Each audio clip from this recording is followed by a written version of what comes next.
শেষ পর্যন্ত ত্রিপুরাতেও চলে এলো করোনা ভাইরাস।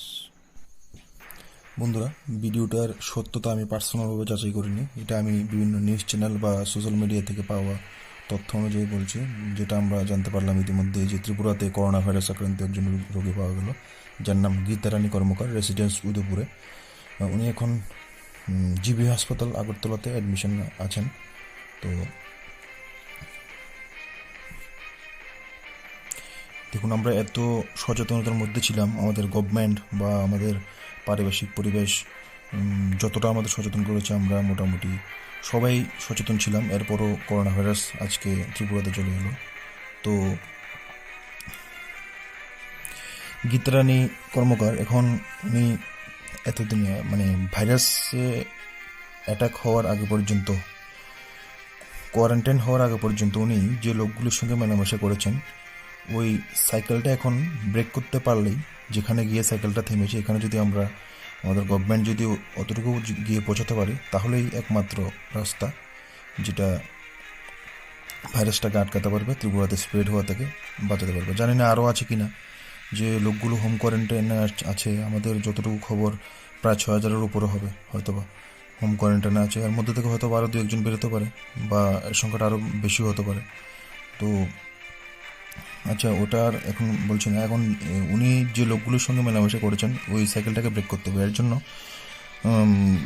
কাজ করতে হবে কিভাবে, এটা আমার জাস্ট একটা অ্যাডভাইস, বা আমার যেটা মনে হচ্ছে, আমি যতটুকু স্টাডি করেছি ভাইরাস নিয়ে, এর থেকে আমার যতটুকু মনে হচ্ছে, ধরুন উনি গীতারানী কর্মকার, ঠিক আছে, উনি ধরুন এ বি সি 3টে লোকের সঙ্গে মিট করেছেন।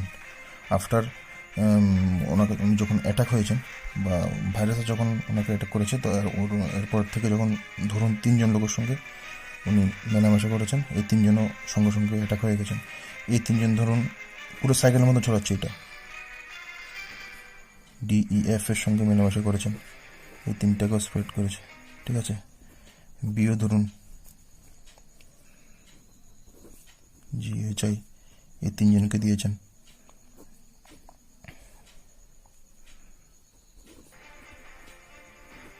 এই 3জনকে দিয়েছেন। এভাবে করে করে এই সাইকেলটা কোথা গিয়ে ঠেকেছে ঠিক বলা মুশকিল, ঠিক আছে।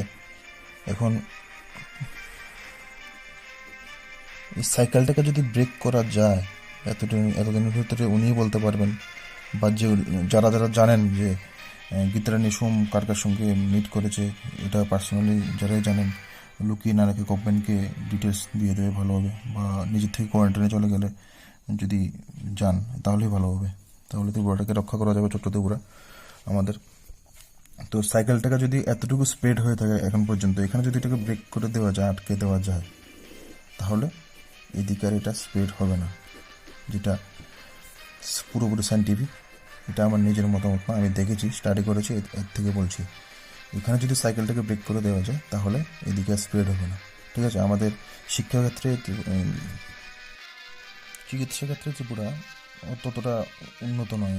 ভারতের যে অন্য স্টেটগুলি আছে, এগুলির সঙ্গে কম্পেয়ার করতে গেলে চিকিৎসা ক্ষেত্রে ত্রিপুরা এতটা উন্নত হতে পারেনি এখন পর্যন্ত। তো যার জন্য আমরা সবাই ত্রিপুরাবাসী, প্রায় 37 লক্ষ বা 38 লক্ষ ত্রিপুরাবাসী, আমরা সবাই সচেতনই ছিলাম। এর মধ্যে থেকে একজন আজকে পাওয়া গেল, এটা খুব দুঃখের সংবাদ। তো আমরা সবাই চাইবো যে যতটুকু হয়েছে এর বাইরে যেন না হয়, এর মধ্যে যেন সীমাবদ্ধ থাকে। তো সবার প্রতি অনুরোধ থাকবে, আপনার সবাই আপনারা সবাই এতদিন ধরে যেভাবে সচেতন ছিলেন, এর থেকেও 1000 গুণ বেশি সচেতন থাকবেন, সচেতন রাখবেন সবাই, ফ্যামিলির সবাই, সবাই মিলে সচেতন থেকে এই ভাইরাসটাকে স্প্রেড হওয়া থেকে বাঁচাবেন। আগে যেভাবে প্রয়োজনে বাইরে গেছেন, বা আমরা যারা যারা গেছি বাইরে, তো এটা এখন বন্ধ করতে হবে টোটালি। এখন গভর্নমেন্ট যতদিন না পারে এটাকে, সাইকেলটাকে ব্রেক করতে, বা যেখানে গিয়ে থামে। তো আজকে ভিডিওটা এটাই ছিল। এই ভিডিওটা সবার মধ্যে স্প্রেড করে দিন, আর যাতে সবাই ব্যাপারটা জানতে পারে, ত্রিপুরাবাসী বিশেষ করে।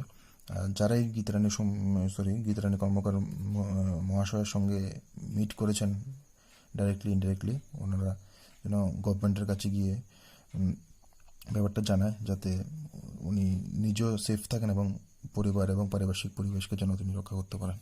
ধন্যবাদ। ভিডিওটি দেখার জন্য অসংখ্য ধন্যবাদ। চ্যানেলটিকে সাবস্ক্রাইব করবেন, ভালো লাগলে ভিডিওটিতে অবশ্যই একটা লাইক দেবেন এবং শেয়ার করে সবার কাছে ব্যাপারটা ছড়িয়ে দেবেন।